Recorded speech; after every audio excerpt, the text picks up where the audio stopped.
Assalamualaikum warahmatullahi wabarakatuh. Perkenalkan, nama saya Syafadli Firmansyah dari kelas T2B dengan NIM 433242126. Di sini saya akan menjelaskan dua tugas yang sudah saya kerjakan, yaitu Dart Intro dan Fundamental Dart. Pertama-tama saya akan menjelaskan terlebih dahulu mengenai Dart Intro. Di sini saya sudah menulis kode-kodenya dan semua ini dimasukkan ke dalam fungsi main, karena tanpa fungsi main ini maka kode tidak akan berjalan dan tidak akan menampilkan apa-apa. Tas yang pertama yaitu melakukan print hello Dart menggunakan fungsi print. Dapat terlihat, dapat tampil di terminal hello Dart, dan saya juga mencoba menampilkan strip dikali 30 untuk pemisah sehingga tampilan di terminal menjadi lebih rapi. Lalu tas selanjutnya yaitu variabel dan data type. Di sini saya mencoba membuat variabel umur dengan tipe data integer karena ini sebuah angka yang saya simpan nilai 19. Lalu variabel berat badan dengan tipe data double, lalu saya isi dengan 66,5 karena terdapat koma maka saya ubah menjadi sebuah double. Lalu variabel sudah makan saya buat tipe datanya boolean karena sudah makan statusnya hanya sudah atau belum, dan sangat cocok dengan true atau false, ya atau tidak. Lalu variabel nama saya simpan string dengan saya isi 4 karena ini sebuah karakter. Lalu tahun, tipe datanya var, saya isi dengan 2026, dan nanti ini akan otomatis mengonversi tipe datanya sesuai dengan apa yang kita isi di sini, maka nantinya akan integer. Lalu saya tampilkan nilai-nilai dari variabel tersebut ke terminal, dapat terlihat di sini. Lalu selanjutnya ada conditional statement. Saya terlebih dahulu membuat variabel score dengan tipe data integer, saya isi dengan 85. Lalu variabel score tadi saya masukkan ke if else statement. Kalau lebih dari sama dengan 75 maka print pass, kalau sebaliknya maka false, fail. Nah, karena skor kita 85 maka di sini tampil pass. Masuk ke looping. Sini saya melakukan looping dari nilai 1 sampai 5 menggunakan for loop dibanding dengan while loop karena akhirannya jelas, yaitu sampai 5 saja. Dan di setiap perulangan kita melakukan print dari variabel i 1, 2, 3, 4, 5. Lalu selanjutnya ada sebuah fungsi. Di sini saya membuat fungsi pertambahan atau add dengan parameternya 2, yaitu a dan b dengan masing-masing integer. Lalu di sini menggunakan integer juga karena fungsi ini akan mengembalikan sebuah integer. Di sini saya membuat variabel result dengan tipe data integer dan memanggil fungsi dengan argumen 5,3 sehingga nantinya resultnya akan bernilai 8 karena sini mengembalikan nilai. Lalu saya tampilkan hasilnya ke terminal dan terbukti bahwa hasilnya 8. Lalu tas selanjutnya yaitu ada created practice. Saya membuat variabel student name, student ID, dan major dengan tipe data string karena ketiganya berupa karakter, bukan angka, bukan bilangan desimal.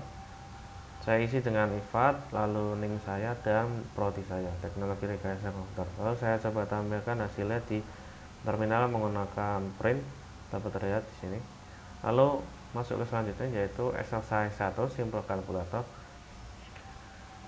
Di sini saya membuat fungsi calculate number menggunakan void karena tidak mengembalikan apa-apa dan hanya melakukan print dengan 3 parameter, yaitu operasinya apa, pertambahan, perkalian, atau pembagian. Lalu a dan b dengan masing-masing tipe data integer, yaitu bilangan pertama dan bilangan kedua yang akan dilakukan operasi. Lalu selanjutnya saya menggunakan switch karena yang saya bandingkan hanya operation. Kalau dimasukkan pertambahan maka dia akan melakukan print a plus b, kalau pengurangan print a min b, kalau perkalian print a kali b, kalau pembagian a kali b. Di luar dari semua itu, operation is not valid. Saya juga meletakkan break di tiap-tiap case supaya setelah masuk ke case tertentu maka dia tidak masuk ke case-case lainnya. Lalu saya coba tampilkan, saya panggil fungsinya yaitu add dan div dengan parameter argumen 10.5 dan 10.2 pertambahan dan pembagian. Hasilnya yaitu 15 dan 5. Lalu exercise yang kedua yaitu untuk mengecek apakah suatu bilangan ganjil atau genap. Sini saya membuat fungsi check number type dengan void karena tidak mengembalikan apa-apa. Lalu tipe datanya, lalu parameternya yaitu number dengan tipe data integer. Lalu sini saya membuat sebuah variabel is even atau apakah genap. C simpan dengan tipe data boolean dengan initial value-nya yaitu false. Lalu kalau number sisa bagi 2 sama dengan 0, maka genap menjadi true. Lalu di sini saya tampilkan nilai dari number dengan mengecek variable is even. Kalau genap maka genap, kalau false maka ganjil atau odd. Di sini saya menggunakan ternary. Lalu memanggil fungsinya 2 kali dengan argumen 7 dan 10. Dapat terlihat 7 yaitu ganjil, 10 itu genap. Kalau exercise terakhir yaitu multiplication table dari bilangan 5. Sini saya menggunakan for loop dan menampilkan perkalian 5 sampai 10. Lalu yang terakhir yaitu ada challenge task. Sini saya diminta untuk membuat sebuah fungsi yang mengembalikan area dari sebuah rectangle. Saya membuat fungsi calculate rectangle area dengan void, lalu 2 parameter yaitu integer panjang dan integer level. Lalu saya melakukan perkalian antara panjang dan lebar lalu menyimpannya di variabel integer area. Lalu setelah menyimpannya, saya menampilkannya menggunakan print rectangle area. Lalu di sini saya panggil fungsinya dan dapat terlihat 10 kali 5 yaitu 50. Oke, masuk ke tugas selanjutnya yaitu fundamental dart. Untuk task 1 dan 2 saya diminta untuk menentukan tipe data dan mengisi variabel. Jadi saya membuat sebuah variabel nama dengan tipe data string karena isinya Electra Seafood, dan Electra Seafood itu sebuah karakter. Lalu saya membuat tahun didirikan menggunakan integer. Tahun didirikannya yaitu 2023. Kenapa integer? Karena ini sebuah angka dan tidak ada koma. Kalau ada koma maka masuknya ke boolean. Lalu variabel pemilik dengan string karena ini sebuah karakter boolean. Alamat juga string karena John Prof Sudarto karakter. Lalu status buka saya menggunakan boolean karena status buka hanya ada 2 kondisi yaitu buka atau tutup, true atau false, sangat cocok untuk kondisi ini. Lalu saya membuat variabel daftar makanan. Ini tipe datanya list dan di dalam list tersebut terdapat string dengan key-nya yaitu string dan value-nya itu dynamic, bisa integer, boolean, string dan lain-lain.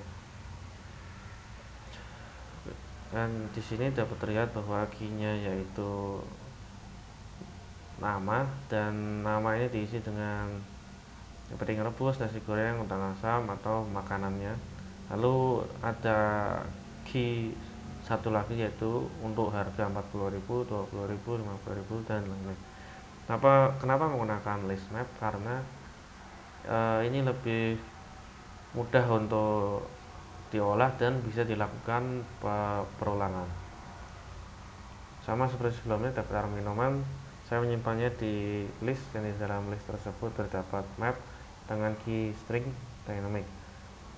Dan key nama di sini diisi dengan es jeruk, es jus atau nama minumannya. Lalu key kedua yaitu harga dan harga dari tiap-tiap minuman. Nah, task ketiga yaitu mencetak data restoran yang sudah kita buat tadi.